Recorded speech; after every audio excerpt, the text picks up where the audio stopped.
So my thesis for this video is that an audience is a god, functionally speaking. And by this, I mean that it fulfills the most important role of a god, which is to give life meaning. And meaning is important to have because it extends life.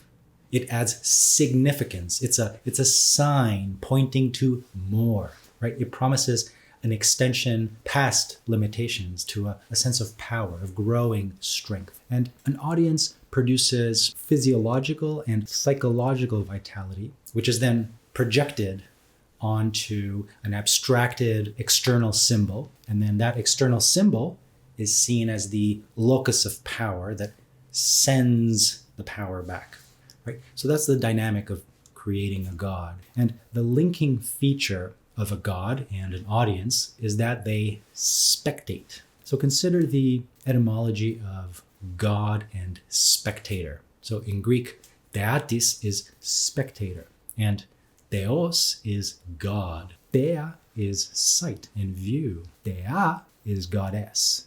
Theatos is visible. Atheatos is invisible. And theatro is theater. So looking, spectating, bestowing one's gaze and judgment and receiving it as if you're on a stage, these are all linked together. But above all, this spectating dynamic of a god integrates and ameliorates suffering through meaning. So suffering is usually put forward as the main objection to life, right? If suffering is absorbed by meaning, the sponge of meaning, if it points somewhere, if it extends our power, if it promises a future of vitality or influence, well, then it's a lot more bearable and there's not much more to object to in life.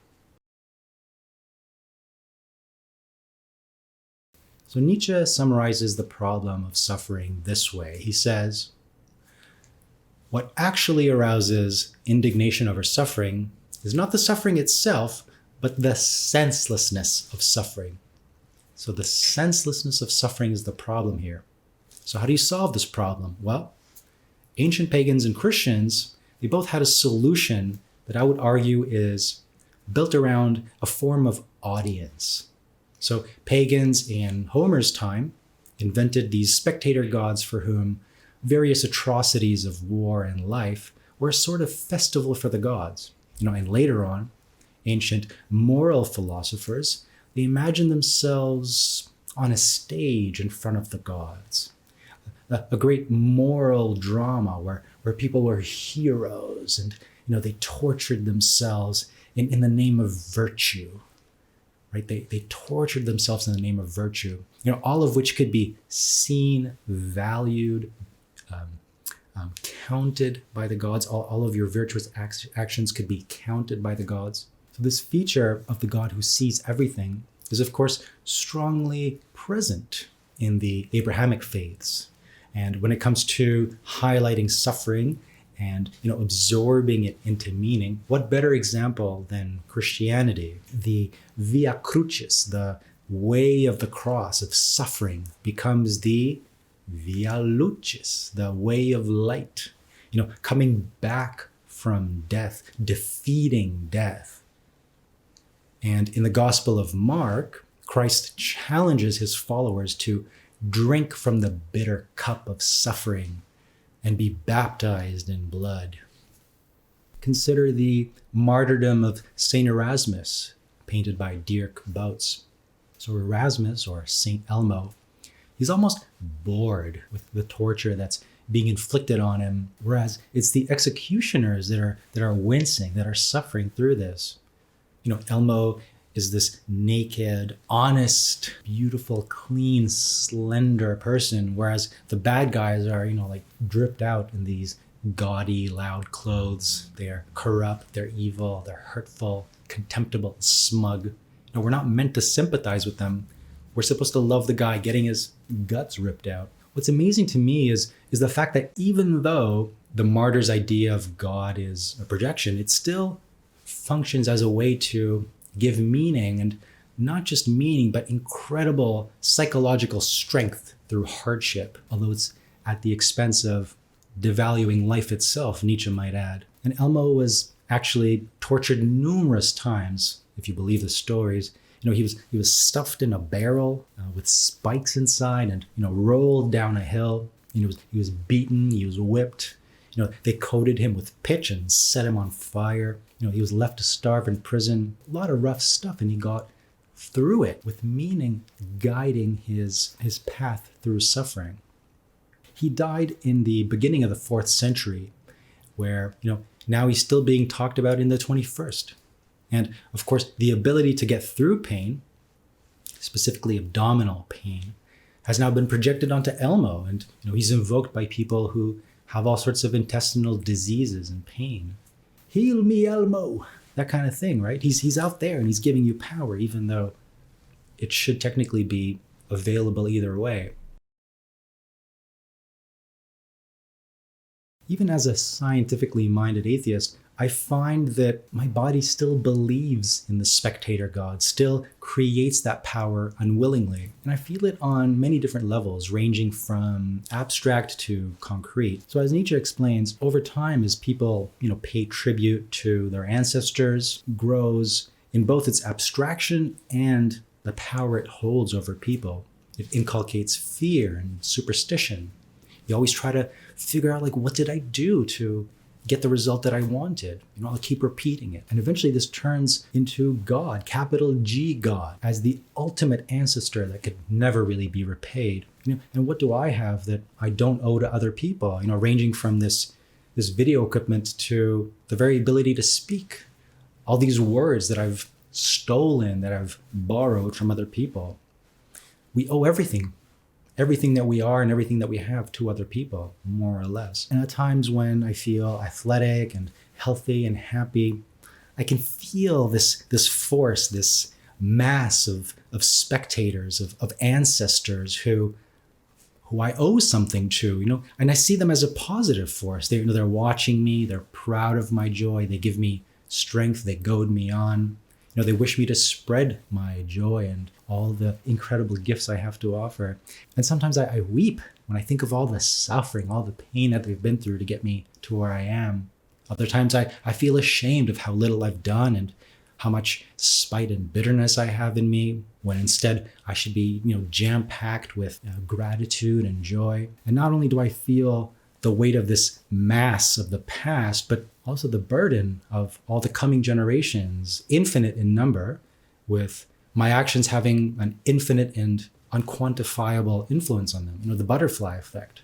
What's the right action to balance these forces and my own life? And these feelings play out in less metaphysical areas too. So for example, I had a surprising number of views on one of my YouTube videos about Nietzsche's love of humanity. And I noticed it had an impact on what I thought was meaningful about my work. Where am I going? And this is contrary to my beliefs that this is, a way to practice speaking skills, to have fun, organize my thoughts. And I have a bunch of different projects, ranging from architecture to poetry. But, having this audience, this big audience, sanctify my artistic artifacts that I've cobbled together, having them sanctified is like, then putting on a coat of shiny varnish, meaning varnish, so that it makes a certain project shine more, and it beckons for the existence of that kind of project in contrast to others. It's almost like a form of natural selection for behavior. What the audience punishes is meant to die out. And I might defy the wishes of this capricious God, as I often do, but I still recognize that it surfaces, it still has power over me.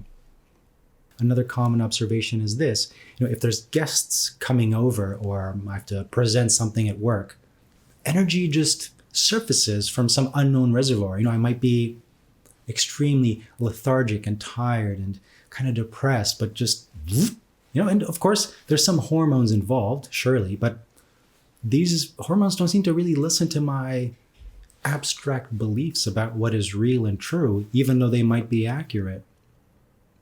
For example, the idea that my psychic landscape is mine. It doesn't really seem to be. It seems to belong to forces outside myself that I symbolize and project things onto. And with this audience, all the little details of my life seem to matter more. I have to organize and clean and arrange my place.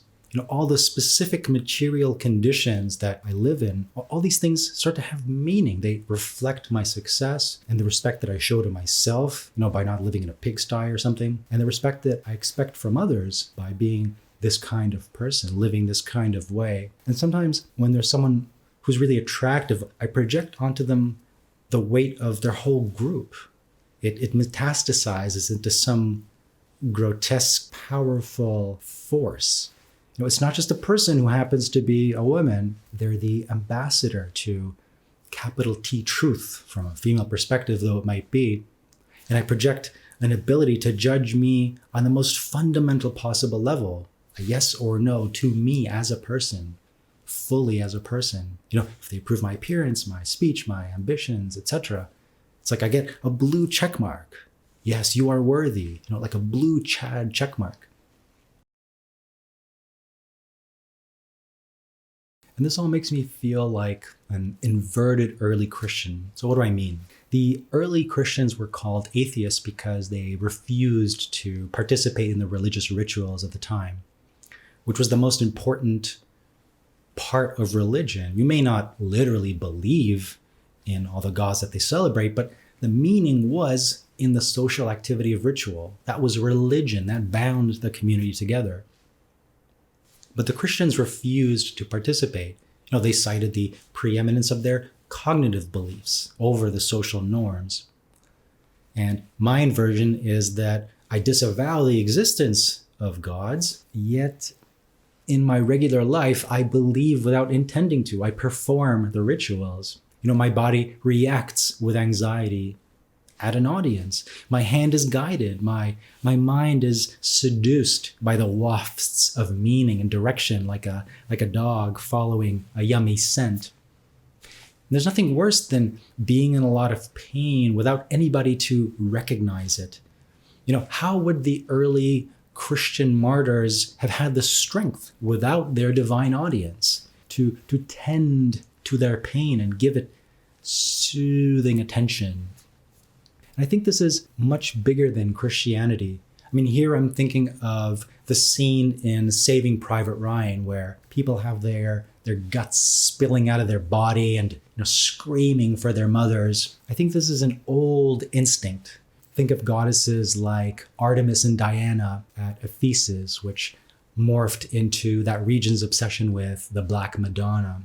And the Council of Ephesus declared in the 5th century that anybody who denies the fact that the Holy Virgin Mary is Theotokos, the Mother of God, well, that person's a heretic. This is central to our understanding of God in Christianity. And Mary, the Mother of God, is a personified projection of the ability to care for the weak and the suffering. It's an extremely important psychological tool, which we discard at our peril. And it doesn't even have to be female. Consider the story of the rich man and Lazarus in the Gospel of Luke, where Lazarus is this bum on the street with sores all over his body. And when he dies, the angels carry him over to Abraham's bosom. They translate it as side now, but I think that's because they're uncomfortable with this idea of the bosom. I imagine him being held like a little baby, right? Little Lazarus. Right? And in the ancient world, there were 3 different ways for Jews to talk about, this blessed future. They would have the Edenic paradise, the throne of glory, and the bosom of Abraham. That was the most popular one. I think it's because it's so relatable and earthy. And when it comes to ancient pagan people, Nietzsche asked the question, how do you think Homer made his gods look down on the fortunes of men? What final fundamental meaning did the Trojan War and similar tragic atrocities have? We can be in no doubt they were intended to be festivals for the gods. It was no different when later Greek moral philosophers thought that the eyes of the gods still looked down on moral struggles, on the heroism and self-inflicted torture of the virtuous. The Heracles of duty was on stage and knew it. Unwitnessed virtue was something inconceivable for this nation of actors. So that last phrase really strikes me. Unwitnessed virtue is inconceivable for ancient Greek moral philosophers. And what immediately comes to mind is the idea of virtue signaling. Virtue needs eyes and witnesses like a plant needs sunlight.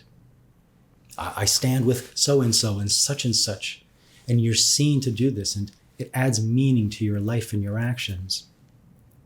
And here, I want to develop Nietzsche's point about ancient pagans seeing suffering in relation to spectators by looking at the ancient Celts in a book written by Barry Cunliffe. So he says, conflict was endemic.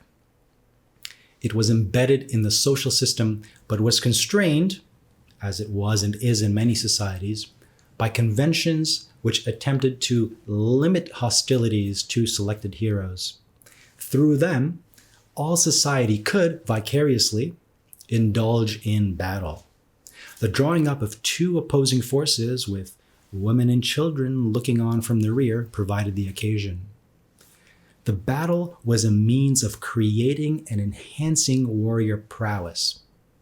It was a public event in which achievement could be seen, judged, and remembered. Failure, subjected to the same scrutiny, was socially unacceptable and demanded the honorable solution. Now, the honorable solution that he's talking about is suicide. And there's some evidence to suggest that not every Celt was capable of this, although many were. Sometimes they went from being charged up with a frenzy of power, strength, and meaning, using the mix of spectator gods and audiences. They would go from that, from a frenzy of strength, to abject despair if things didn't go their way. And this instability was played up as a kind of Celtic stereotype. And in his book on stress, Why Zebras Don't Get Ulcers, Robert Sapolsky talks about parents that have kids with cancer. And there's parents that believe that God or some other divine force is taking care of their kid. And during remission, when the kid's feeling better, they were much calmer and they had much lower glucocorticoid secretions in their bloodstream compared to people who are maybe not so sure that the universe is guiding every action. Right? So these believers thought they were in the clear with remission. They got through it much better than non-believers. But when the disease came back and the kid died, well, those chill parents had the worst spike in glucocorticoid secretions because that just wasn't supposed to happen. It didn't register, right? How could I be suffering so much when something somewhere out there is looking out for me, looking out for us? So that's definitely a limitation. Which brings me to audience atheism. So a common iteration of what I call audience atheism is something like this. Real freedom is not caring about what other people think. I think most of us have heard something like that. Or, for example, I do things for myself because I like them. And these ideas are intuitively appealing. They make sense. Who hasn't had the experience of trying to accomplish something, of having a vision, slowly but surely getting closer to that end goal, only to have your brain scrambled by somebody putting it down or offering some stupid opinion, even though they have nothing in common with you and they don't see the world the same way, they don't have the same values. This is like being shackled to a fickle floating eye that just zaps you with pain. Right? What's the point of that? And especially if you're young, it can be quite devastating since you have very little power as a kid, and whatever people say is not just hot air, right? It's not just a free-floating opinion, but it will have direct and severe consequences on the course of your life. My grandma tells me that when she was a kid, she was forbidden from pursuing her dream of becoming a ballerina because it was seen as something for promiscuous, no good women. Oh, that's a stupid critique, but it had a direct impact on her life, and she's still a little bit sore about it over 80 years later. So now that we have more autonomy as an adult, what's more free than not caring about the stupid thoughts of other people? What the audience thinks, what our capricious gods think. Well, now that the goody two-shoes of the world might say, well, not caring about what other people think is a sociopathic trait. And if you're a sociopath, then teacher won't give you a gold star. So there. But I think there's a deeper problem than that. And one of the most fascinating things to me about watching old family videos is how common it is for kids to beg somebody, ideally somebody powerful and important like their parents.